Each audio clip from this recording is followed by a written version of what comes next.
Sarcoma Stories is a podcast created by Sarcoma Foundation of America to highlight the voices and experiences of patients, survivors, and care partners.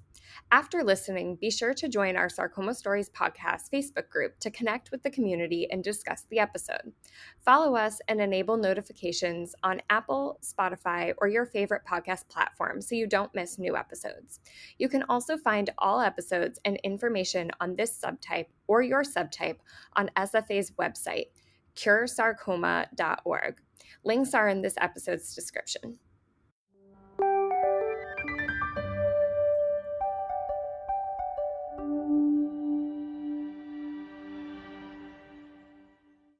On today's episode, we return from winter break and are joined by Crystal Mollica, a malignant peripheral nerve sheath tumor, or MPNST survivor. After receiving an initial misdiagnosis, Crystal trusted her instincts and advocated for a second opinion, one decision that ultimately led to an accurate diagnosis and life-saving care. That diagnosis resulted in a permanent colostomy, a urostomy, rectum removal, and a partial hysterectomy. Crystal talks about navigating this new normal, adjusting to a different lifestyle, and processing the emotional and physical experience of such major surgeries. She also shares how social media offered education and community during a time when she was searching Reddit and Instagram to learn how to live with a double ostomy. Now, Crystal pays it forward by sharing her tips and tricks and encouragement, reminding others that life as a double ostomate can absolutely be full, joyful, and meaningful. This conversation is a powerful reminder of the importance of self-advocacy, especially within rare cancer spaces like the sarcoma community.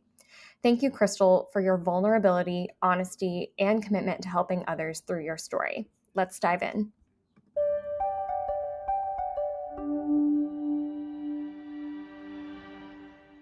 Welcome to Sarcoma Stories if this is your first time listening, and welcome back if you are a regular listener. My name is Tasha. I'm one of our hosts. Hi, and I'm Brandy. I'm the other host. And today we are joined by Crystal Mollica. Crystal is self-described as an energetic, bubbly individual in her everyday life, although coffee helps with that. She loves to help others and cook and play video games and spend time with her dog Loki and her husband Mike. Crystal also has a sarcoma story. So Crystal, welcome to the podcast. Am I forgetting anything in your intro? No, you summed it up quite perfectly. Awesome. Well, to kick us off, Crystal, could you tell us how you even came to have a sarcoma story? How did this begin for you? Yeah, so it all happened one night in February of 2022 where I couldn't pee one night. And I told my husband, I can't pee. And he's looking at me like, what do you mean you can't pee? So after a while, I was in such pain. He's like, we're going to go to the ER. So we go to the ER. They catheterized me, and 800 milliliters of urine came out of my bladder. And Wow. the ER didn't let me go until I can pee on my own again. They didn't do a CT scan or anything. They're just like, okay, you can go and you can go see a urologist. So I went to a urologist who didn't really do any testing. They just gave me a medication. And 2 weeks later, upon that follow-up, being unable to pee happened again. And from that, they catheterized me, 600 milliliters of urine came out, and they were like, okay, well, we're going to wait 2 months. And I didn't like that answer. I'm like, no, we're going to get a CT scan. And the urologist was once again hesitant. They're like, no, we can wait. And I freaked out on them. And then I got a CT scan. From there, I switched urologist offices. I went for an MRI, and they then did a biopsy, and I was diagnosed with liposarcoma. So Wow. can I ask you a quick question? Mhm. The mass that they found was because of the CT scan, and then Yeah. they decided to do an MRI. Yes, because at first with the CT scan, they thought the mass was pressing against my uterus and they wanted clear vision. And it was from the Mm. MRI, it was actually located in my pelvis. Oh, okay. Okay. So they diagnosed you with a liposarcoma. What happened from there? From there, they referred me to a oncologist within their facility. And they automatically said, we're going to do chemo. We're going to do just to see if the mass shrinks. It's 50-50 chance, and that's it. They didn't really explain to me what it was really.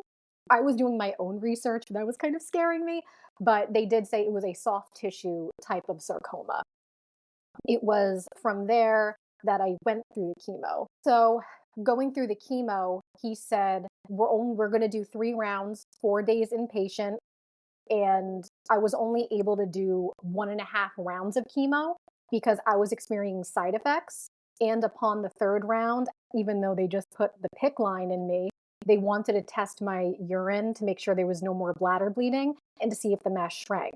If the mass didn't shrink, they weren't going to continue with the 3rd round of chemo, and they were just going to talk surgery. And at this time, they are thinking it's a liposarcoma. Yes. Have they talked about surgery with you? Yes. So when the 3rd round wasn't going to happen, I asked if the surgical oncologist was in the hospital. And before I left and was discharged, she came into the room. And the way she explained the surgery to me was very unnerving. She's like, well, it's just going to be me. We don't know what's going to happen until we get in there with you. You may or may not end up with a colostomy bag. Bye. And then she left. And I just felt very uneasy when I did ask her what a colostomy bag was. She's like, oh, it's a bag that stays on your stomach for the rest of your life and you're going to poop in it.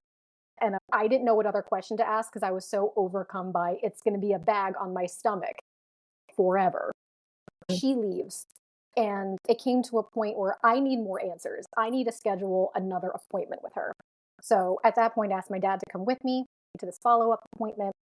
And my dad asked her during the appointment, does this have anything to do with her other underlying condition, NF1, also known as neurofibromatosis 1? Remember the doctor looking at us, then looking at me and saying, you have NF?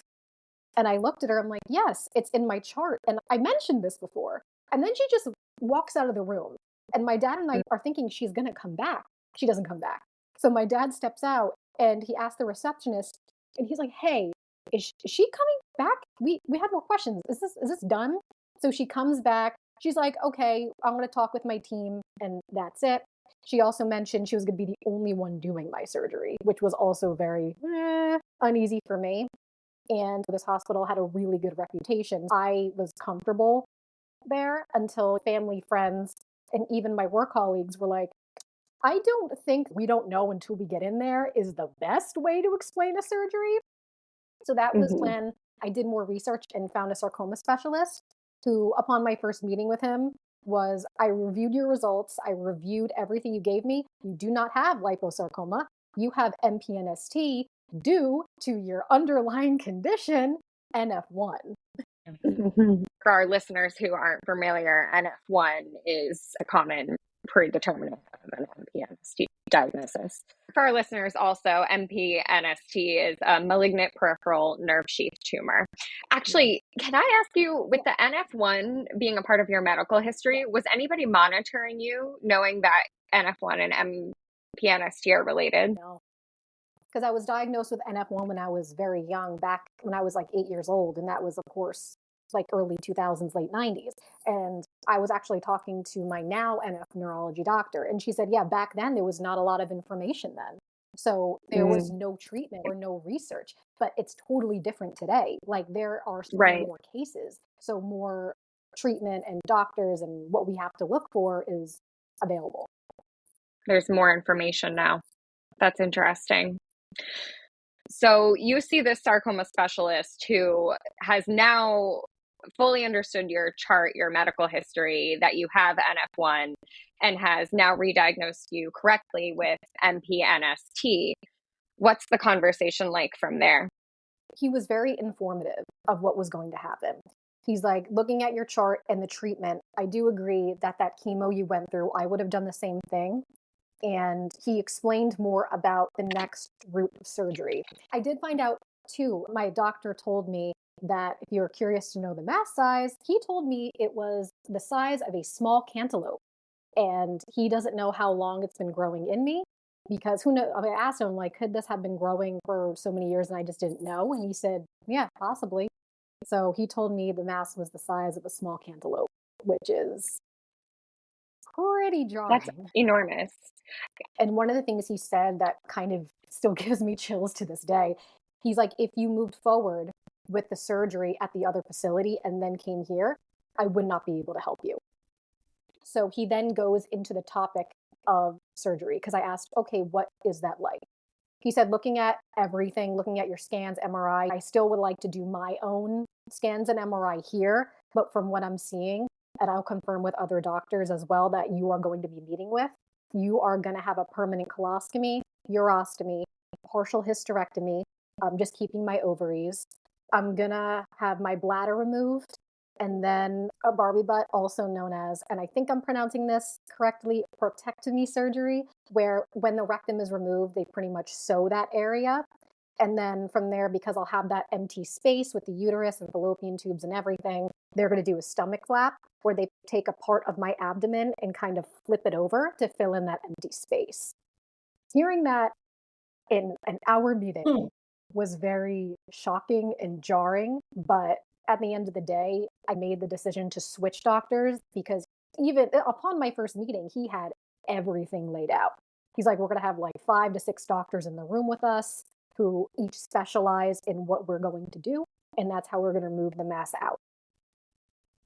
Wow. I mean, that's the difference in making your way to a sarcoma specialist and a sarcoma specialty center, which unfortunately we know not everybody can, which is something SFA is working on very hard to make sure that everyone can. But it is quite the difference in having someone that understands the type of cancer that you have. Yeah. And it sounds like even speaking with someone who has a plan, even if that plan is incredibly overwhelming, having that confidence in that plan alone changes how you process that information. Like that is a lot of information to process and a lot of change that is about to happen to your body and your lifestyle. But what I'm hearing from you is that he having a plan was more comforting, even with all of that information, than just like, we're going in and doing this massive surgery and you're going to have a bed at the end. Yes, 100%.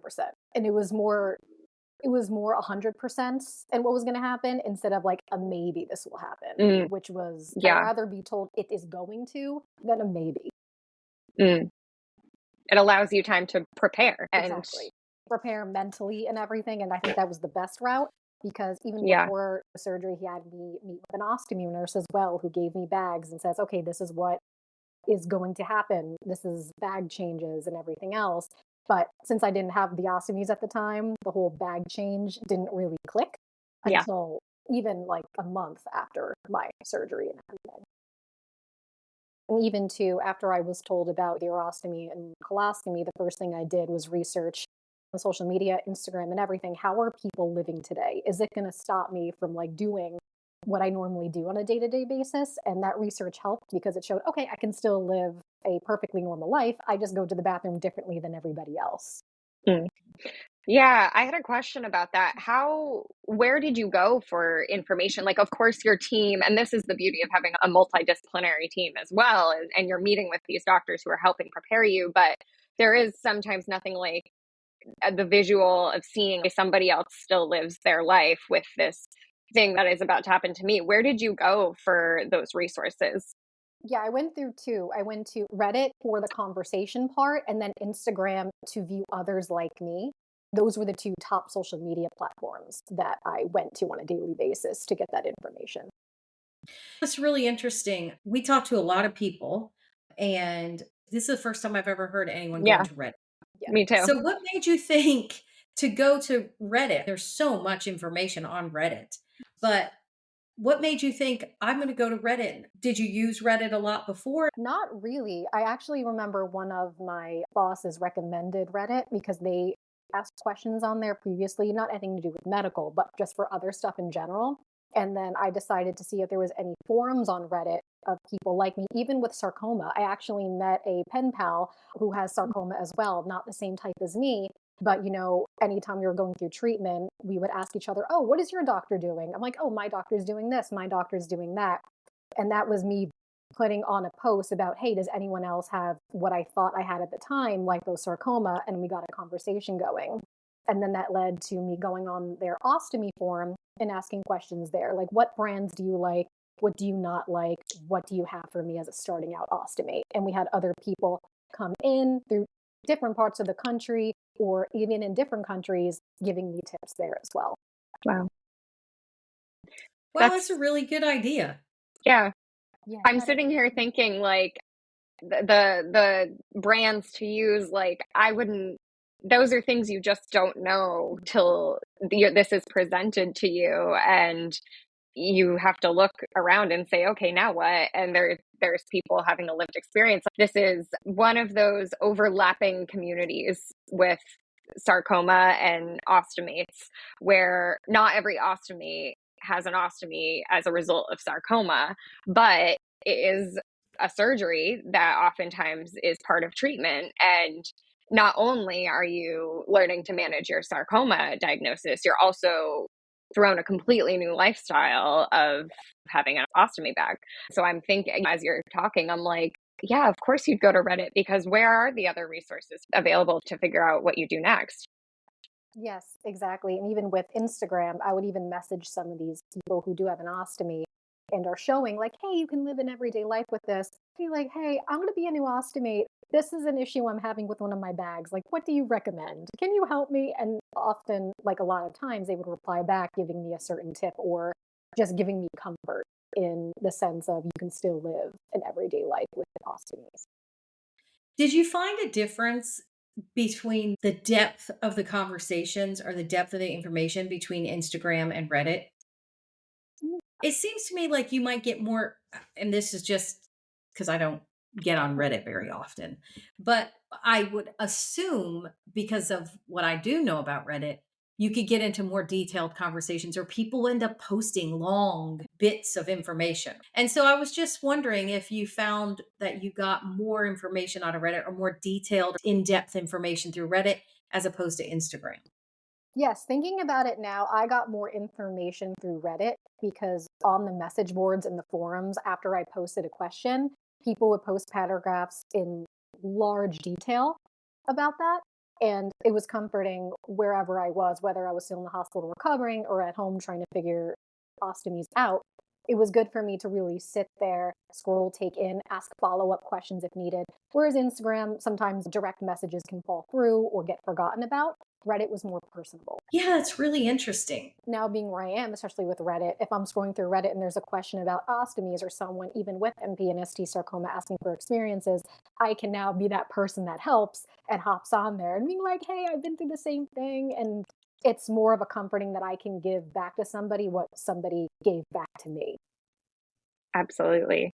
And a question about the overwhelming nature of Reddit. Like, on one hand, there is so much information that is helpful. Was it ever overwhelming in a challenging way too, going through all of that? Yes, definitely. And leading to that is another reason why I stayed off of Facebook groups and Facebook forums. Whereas Reddit, you can just scroll on there either for fun things or on their home feed, and you can see something about someone who got diagnosed with sarcoma, and maybe unfortunately the outcome wasn't the best. And as someone going through treatment at that time, or even being the survivor today, that can still be very traumatizing in a sense, because even if you're going through treatment, because you are focusing on trying to get better. Like, you are trying to focus on your mental health as well as going through all these treatments. And that can be the overwhelming part, even though like you're heartbroken for them.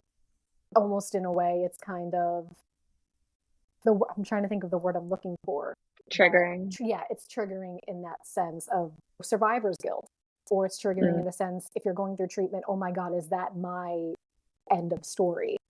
And that can be the most overwhelming, triggering part. Yeah. It's complicated. Yeah. It's very complex. It's a nature of being in this world or situation. That phrase there is a really interesting way to put it. Is that going to be my end of story? We hear that a lot from people that we talk to as well. Is sometimes when you're going through it, I need to see the positive. I need to see that there's hope out there, and it helps with the journey. The Facebook groups, people say all kinds of stuff. I see some of the stuff people will post, and I'm thinking that is absolutely not correct. And so for me, it scares me a little bit. And I understand why people do it. You want to find comfort, you want to find a community, you want to find connection. But sometimes it can be very scary. Yeah. Source of misinformation. Bringing it back to the social media conversation, you also mentioned that you went on Instagram too. as a resource. And now you have an Instagram Yes, I that do. serves as a resource to others, which we'll link in the show notes. How did that differ from other platforms as well? And did it feel as much as like a rabbit hole, or was it more helpful? And when did you decide to share your story on there to help others? Yeah, so I decided to go on Instagram and try to find other people just to get for a visual sense, because Reddit is very pen to paper, where Instagram is more visual in that.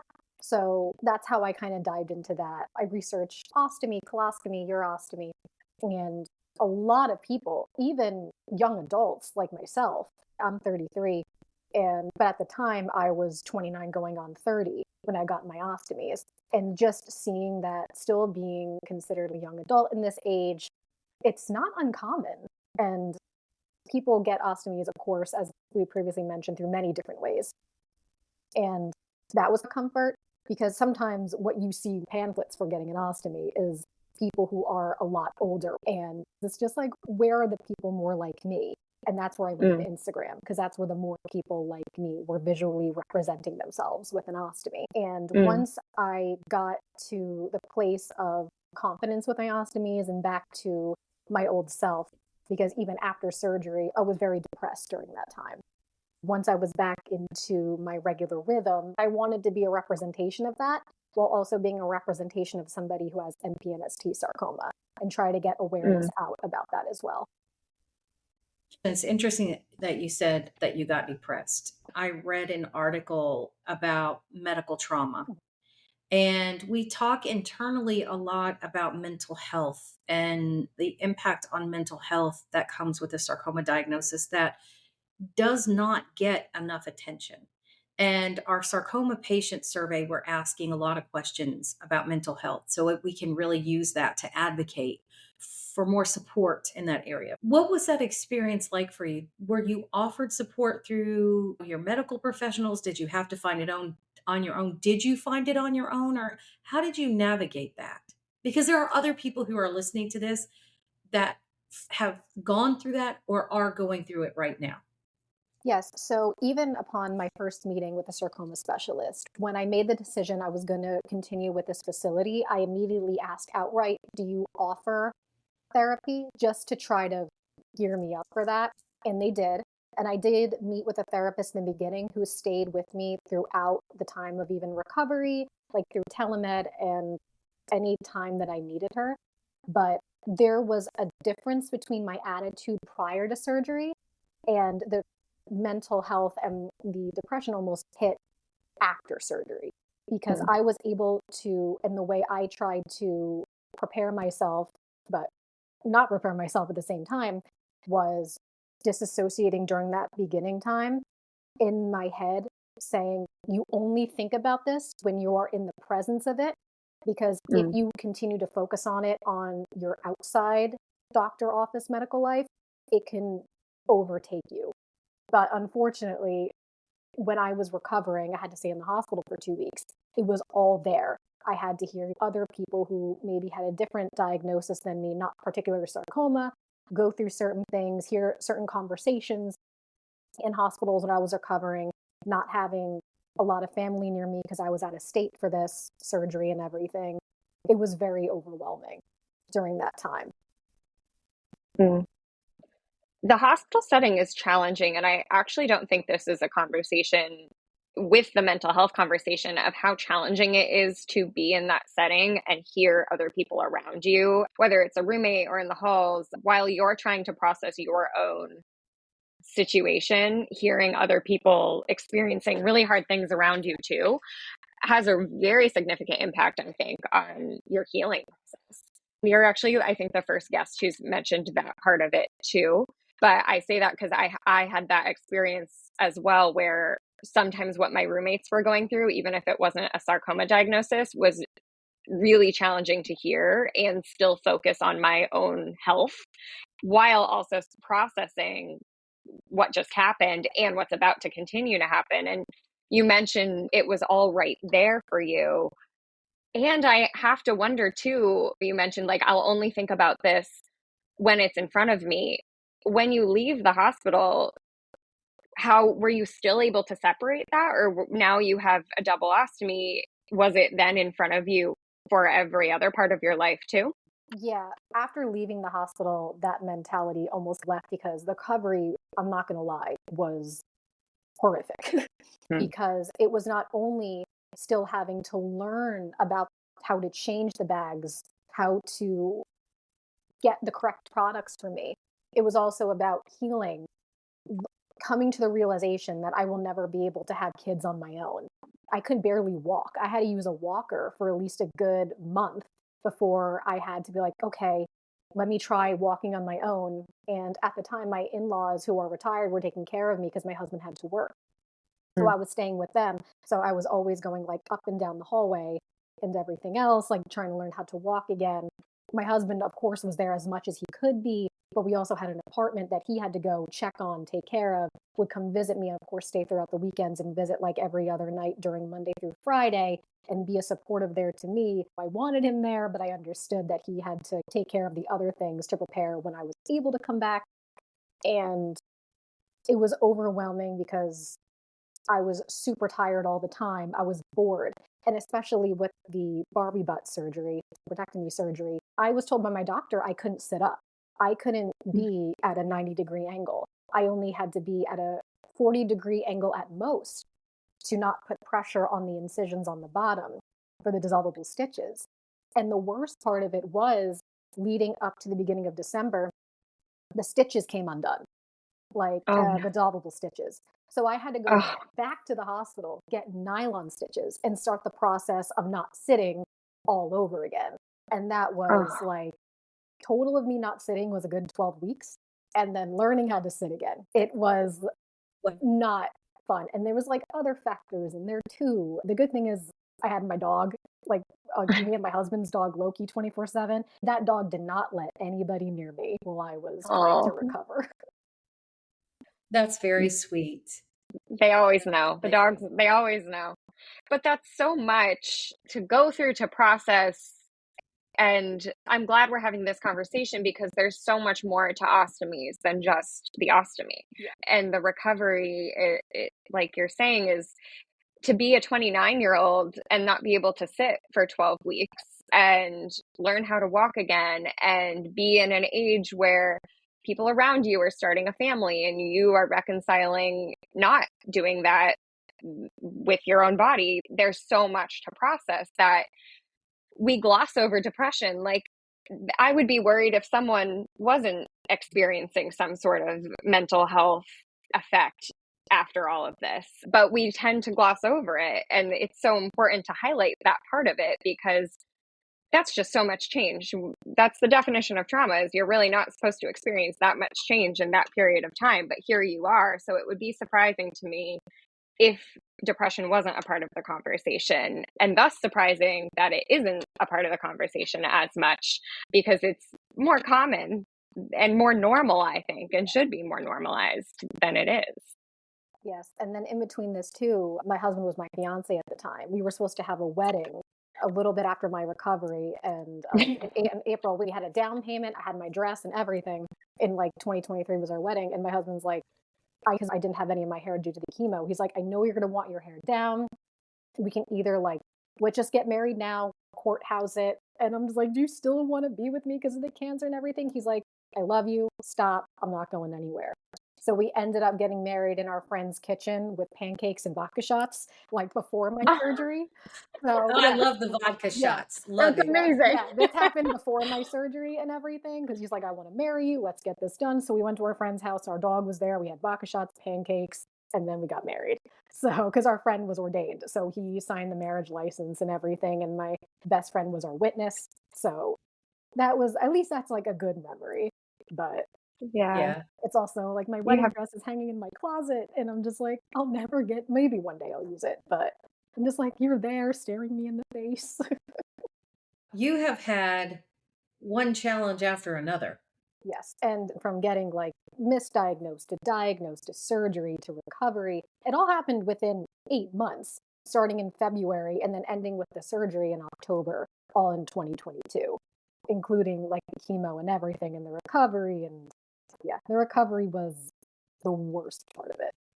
the absolute worst part in my opinion, but I made it through. You mentioned Yeah. that you were out of state for the surgery. Did you have to travel out of state for the sarcoma specialist? Yes, I did. So when you had to travel out of state for the surgery, you didn't have your support system there for you. I had people visiting me every day.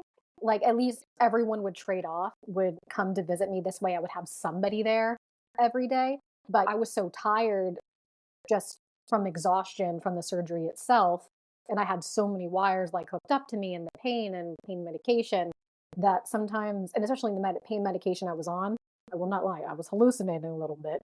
And it was more just, were they there? Yes, they were there. Mm. Yes, they were there. And besides like my husband and his family, and of course my family, another great support system for me was my work family. They came to visit me too during the time when I was in the hospital recovering. And like at least one person every day would be there to visit me, which kind of gave me some comfort. But it was at night when visiting hours were over where most of the panic attacks would happen with me because I'm just like, I need somebody, but visiting hours are over. And then I would, of course, FaceTime is always good and calling, but I wanted someone physically there with me at night. That's a huge challenge I can relate to and have talked to nurses about. And I'm wondering if you had bonded with any nurses who were your overnight nurses or how you coped with that, because you can have the best support network in the world, and at the end of the day when you are inpatient, you are still by yourself because they have to go home at some point. And no matter how amazing your support network is, when visiting hours end, you're stuck with your thoughts and yourself. What did you said FaceTime, but was there anything else that helped you in those moments? It was weird because with the amount of medication I was on, I was always Mm. like in and out of it. And FaceTime was really the best thing to do. Of course, I had nurses that I liked, and then some I didn't like. But at the end of the day, like FaceTime, I mean, my family was the best. And at least just putting my headphones in and just at least talking to them until I felt comfortable, until I was able to fall asleep was Mm. good for me in that sense. You mentioned when you could eat again. What was that process like for you, learning your new normal, quote unquote? What has changed for you, and how has that impacted your daily life from right after surgery to now? How has that adapted and evolved into how you live your daily life now? Yeah, so in the hospital, they didn't let me eat anything, not even drink water or anything for at least the good like week and a half I was there out of the 2 weeks. And then once they allowed me to eat, they of course had to start me on like a liquid diet where I can drink like water and like any clear liquids. Then it was like a softer diet where I can go into like pastas and everything. And oh my God, when I first had that bite of garlic butter pasta, I it was like the best meal I've ever eaten and everything. And it was a slow process leading to that. And a part of me was always scared because with ostomies, it is common with colostomies to get blockages Mm. depending on the food. And everybody is different when it comes to that. One thing that could not affect me, like popcorn, could affect somebody else. So I was very scared of that because I heard if you get a blockage, you can get an NG tube, which happened to me months later, like after recovery when I had a blockage incident. And they didn't really tell me what to eat. Like I didn't meet with a nutritionist and everything. And that's where once again Instagram and Reddit came in. And I was like, okay, what do I do?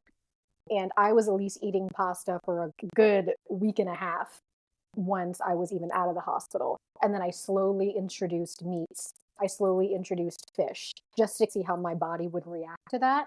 Do they guide you on that? It sounds like this is a part, I feel, of living with an ostomy is you have to watch for blockages. Is that for the rest of your life with the Yes. ostomy? Yeah. Okay. This could be common. Yeah. In my case, this happened maybe like even last year, I had 3 blockages in a year. And talking to my doctor about it with the CT scan, it wasn't, excuse me, technically food. It was the scar tissue almost all Um, around the intestine. And the way to undo that is just no eating, no drinking. If it gets to the point of vomiting, go to the ER, which happened to me those times.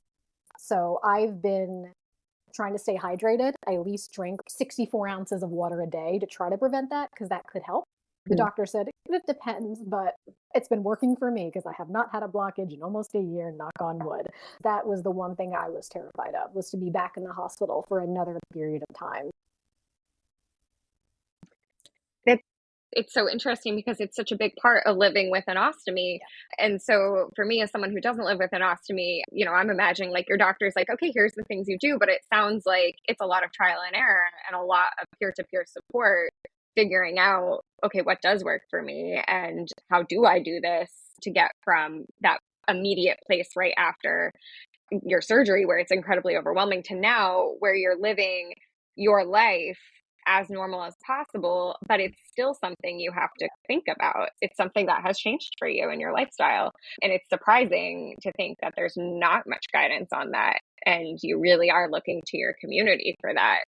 Where do you feel like there could be more support for ostomy patients outside of the community?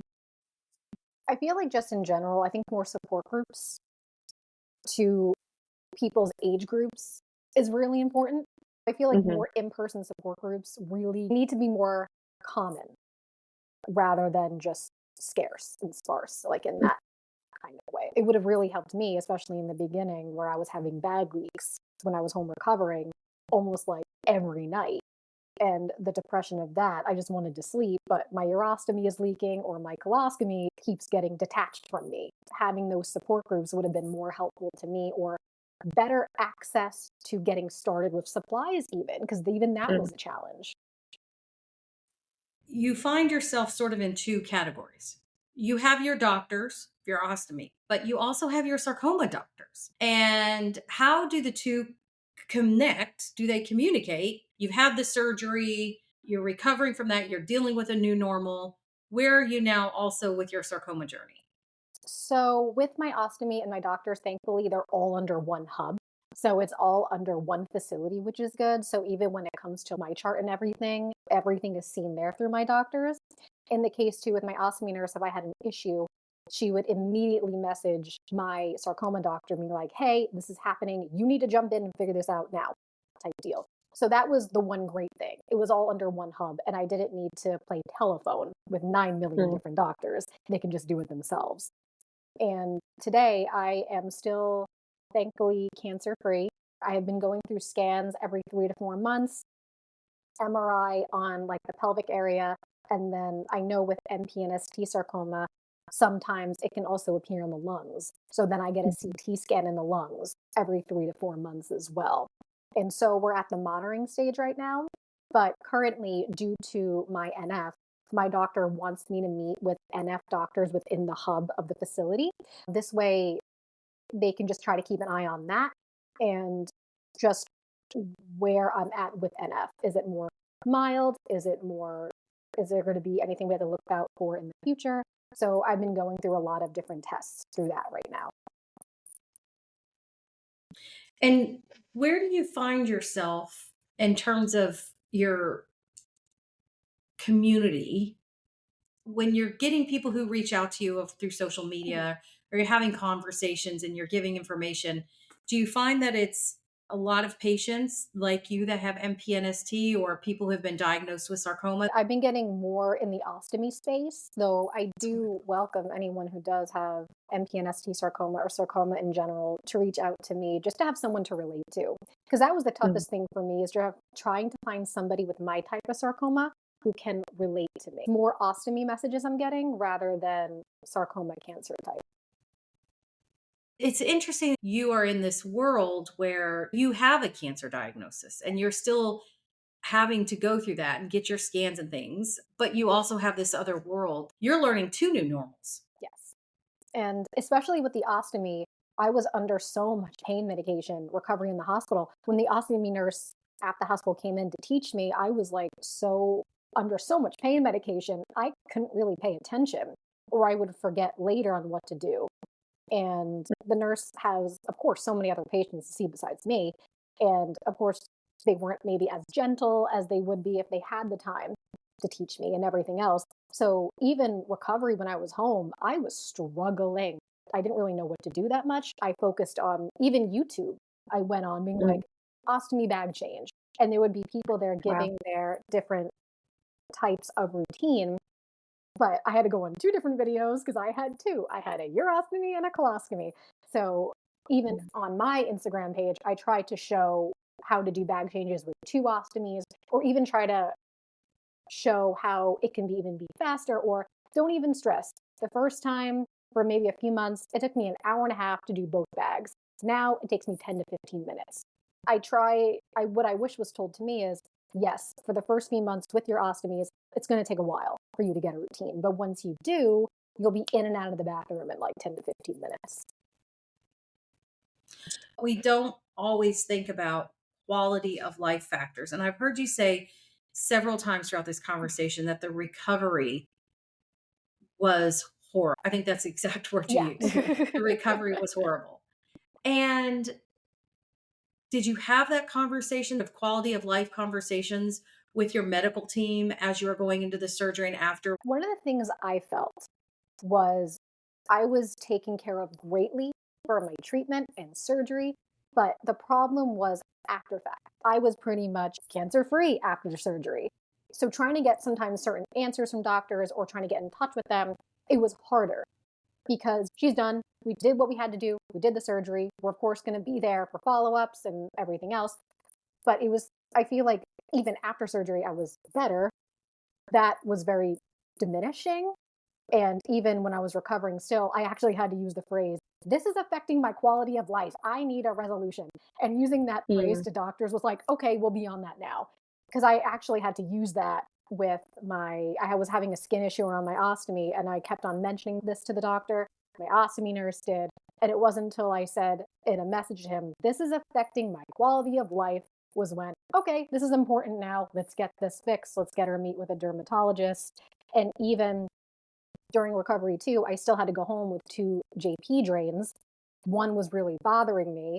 And my sister-in-law, who was in nursing school at the time, actually took a look at it. She's like, that's purple around the area. I think that's infected. We told the doctors. I had to have her talk to the doctor. She's like, listen, it's affecting her quality of life. So then they're like, okay, you can go to any type of medical facility to get it ripped out, which that was also the worst pain, is getting a JP drain out. If you guys ever had to have one, that was that fun. It's a survivorship conversation too. Once you're treated, like, okay, she's done, let's keep going. Yeah.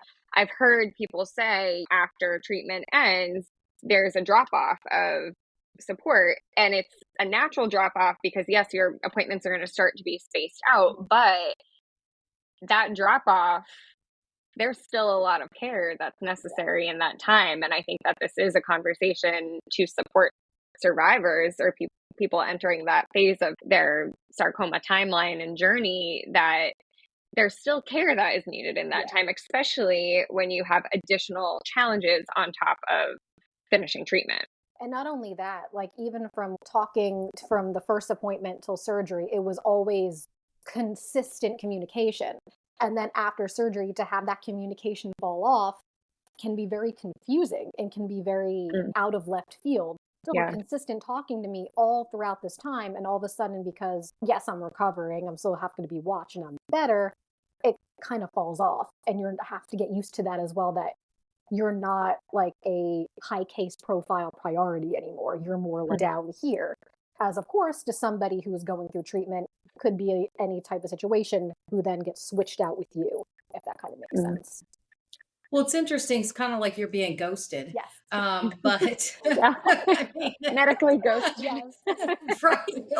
Medically ghosted. But I understand what you're saying. You know, there are other patients then that become the priority because you're in a good spot. But just because they're ready to move on doesn't mean you are. Now I don't have my team and my lifeline in a way. That also gives you comfort that they're paying attention. You know, they're there. And then you feel like, here I am out on my own trying to figure this out. And it can be, I would imagine, be very scary. Yeah, exactly. And to this day, I still love my care team. I'm thankful to them. But I think where I was taken back a little bit was the communication falling after, because I would have phone conversations with my doctor leading up to surgery if I had any additional questions. Because I know my chart is like the new normal, and messaging your doctors is the new normal. But to be honest, I hate it. If I have questions, I want to talk to my doctor on the phone. What would you tell someone who's entering that part of their sarcoma journey to help them transition into survivorship? Knowing that we as a community have work to do to support survivors, I think this is also a place where self advocacy does come in because I remember people preparing me for this, and it was other survivors preparing me for that drop off and almost telling me it was normal and it was going to be up to me again to start saying what I needed because there is a drop off in communication and also support. What would you tell someone just entering that chapter to think about when they need support, I both think mentally and physically with their health? I think what I would have done if I knew this, I would have talked to my doctor previously. It's like, okay, if I can't get into contact with you, who can I get into Who contact do I or go to? call in case of, like, let's Mm, say an emergency or just something I feel uneasy about or I feel something that's off? What would be best? Is there like a pinpoint like RN that I can talk to that can maybe go to you later on or give me comfort that my question will be answered eventually? And that's what I kind of wish was the following steps or conversation that I wish I had with my doctor prior to surgery. yeah. That's good advice because it goes back to your previous comment about how having a plan was helpful. Yes. Like it's really taking away the uncertainty of like, okay, well, what's going to happen if I can't get a hold of you? Yeah. Reasonably so at this point in my journey, but who do I go to? Who's there? What's my plan for when something comes up? That's really good advice. Yeah, I think it's that uncertainty. I like the fact that you use that word because it's the uncertainty that causes Mhm. sort of fear, Yeah. right? Hmm. I know you've told me things that are going to happen, but I now all of a sudden I'm figuring this out on my own and I don't know what's normal and what's not normal because I've never been through this. So being able to have that lifeline to call and make sure, okay, no, everything's okay. This is normal. I can answer any questions you have and do it in a timely fashion would be very important. Crystal, I think that one thing that I have heard as sort of a through line through this whole conversation has been your self advocacy. Yeah. And from asking for the CT scan in the beginning, Mm. wanting really getting that second opinion from a sarcoma center and feeling more comfortable there and being really conscientious even during your recovery of asking the questions and learning what you needed to know, whether it was with your medical professionals, whether it was through social media, whether it was through other people who were going through some of the same things you were going through. But we know that there are people out there that are uncomfortable doing that. What would you tell them to help them feel more confident and being able to speak up for themselves? Yes, and I actually get this question asked a lot. I would say have a pinpoint person that you trust. Like if you feel something uneasy with the doctor, maybe have a family or friend or family member do the pushing for you. I know in some cases, sometimes people don't have that support system. But I think what you really need to think about is this is your body. This is how you want to handle a situation. If you feel uneasy, basically, you want to leave the doctor's appointment feeling confident and feeling happy. And if you have to think about if you don't feel that way leaving, you're just going to become more stressed with the what ifs. And Mm. it's hard to stand up for yourself. And because you don't want them to perceive you as like a mean person. Because I feel that way. Sometimes I write messages from my doctors advocating for myself. I'm like, that came off kind of aggressive. But it sometimes is the only way to get through to them. Because even with the urologist with the CT, I had to be like, give me a CT scan. Like I went, not nuclear, but I was basically like yelling. I'm just like, this is my health. This is not your health. This is about me. Just for ease of mind, for my ease of mind. I give me the CT scan. You write it on a piece of paper and then I'll be on my way. And I think you just need to go in there with comfort and of you have all your questions answered, even if you had to be a little more aggressive than you would have liked to be. You have to take out the I don't care what they're going to think of me vibes. That's right. It's your life. And it, as you said, it's your health. And absolutely, it's about that balance of being a partner with your team. But at the end of the day, you have to advocate for yourself. And as you said, make yourself comfortable, that you walk away feeling like I've asked every question, I've gotten every test, I've done everything that I can do to make sure that I'm equipped to make the decisions about my health. And something Natasha says all the time, I hear her say it a lot, it's your body. You know Mhm. your body. Yeah. You know your body and you know when something's wrong. And you have to advocate for yourself or have your, like you said, your support system do it for you. You're the person who has to live in your body. Exactly. So you want to walk away feeling like you got the answers to make decisions to live that life in your body. Like it's your life, it's your body, it's your health, and no one's going to take care of it like you. And your team is there to help you, but you have to sometimes ask for that help because nobody knows what it's like to live in your body except for you. Like you said, it's my health, it's not your health. So I need you to do this for me. And that's what you're asking is those questions to get the answers you need to walk away feeling like you can support your own body and your own health and live your And life. and you are an example of Yeah. why that's so important. You asking for the CT scan led you down a path that who knows what the outcomes would have been had they waited. And that's even with going to the doctor who said, we don't know till we get in there what's going to happen. You may or may not end up with a colostomy bag. I'm like, I want for sure answers. So, especially with the help Right. of family and friends, because I didn't want to move doctors at that point who really pushed me, be like, that does not sound right. And then after like a few nights, yeah, that doesn't sound right. And then that's when I went to the sarcoma specialist. Yeah. Yeah. I like what you had said in our conversations pre-recording about the importance of seeking a second opinion. It could be life-saving, like in your case. And if not, it's peace of mind. Exactly. And both of those things are really important. Yeah. Like, well, on one hand, it could save your life. And on the other hand, you're going to walk away feeling better. Those are two really important things about asking for a second opinion and getting that. Yeah, and I tell this to other people too who are going through like a medical diagnosis. I'm like, what's the harm in getting a second opinion? Worst comes to worst, they say the exact same thing as your current doctor. And if they do, great. If they don't, then you need to sit yourself down and really lay out all the cards. Who is going to best take care of me? Yeah, Exactly. absolutely. I say that all the time. At worst case scenario, they say everything is absolutely correct. What the person's doing is correct. You're on the correct path.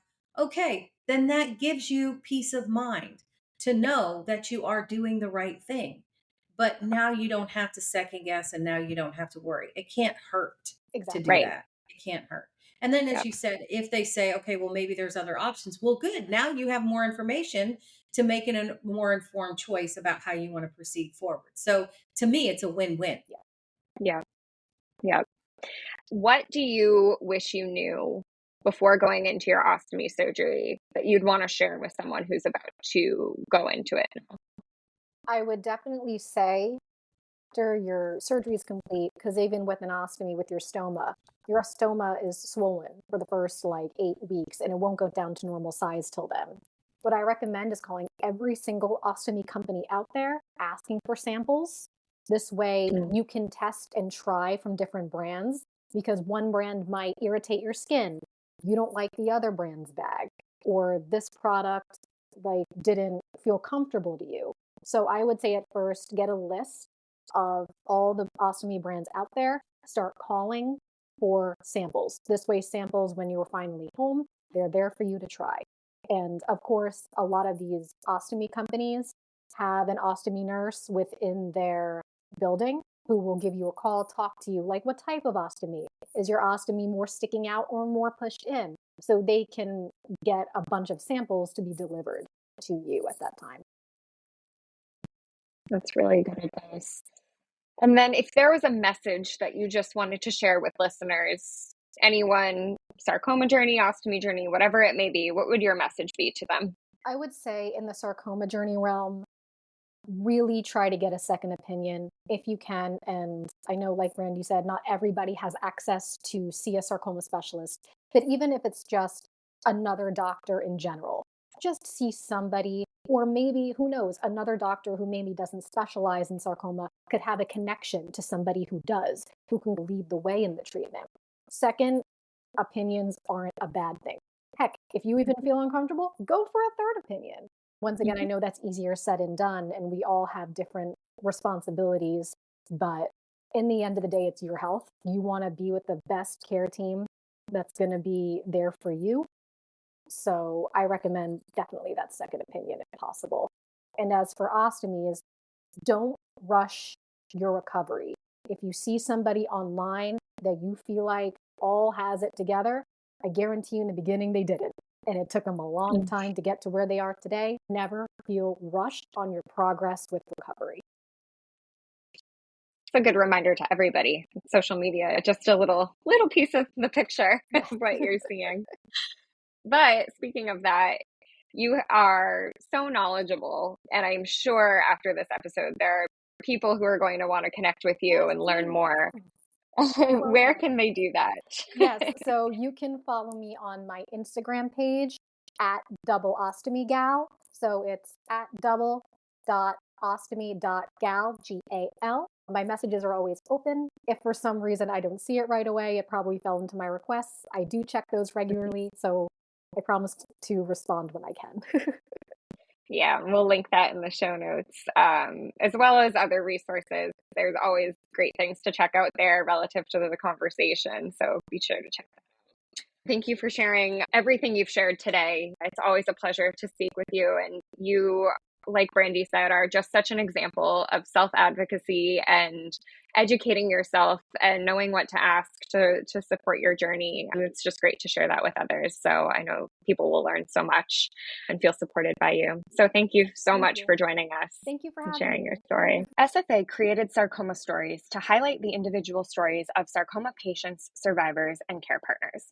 To amplify the many stories we consistently hear and bring together the broad range of lived experiences of sarcoma patients, SFA has also created a Sarcoma Journey Survey. This survey is vitally important as we need to collect data for sarcoma subtypes to help advance research and effective treatments and put data to the stories we consistently hear. To learn more about this survey and to take the survey yourself, please head to the show notes and you'll find the survey link.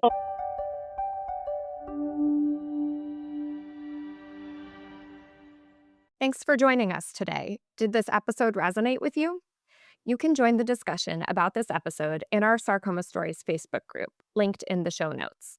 If you found this podcast helpful, your feedback is incredibly valuable and helps to create more awareness about sarcoma while sharing vital resources with someone who may need it. Be sure to leave a rating and review. Thanks for listening, and we'll see you next time.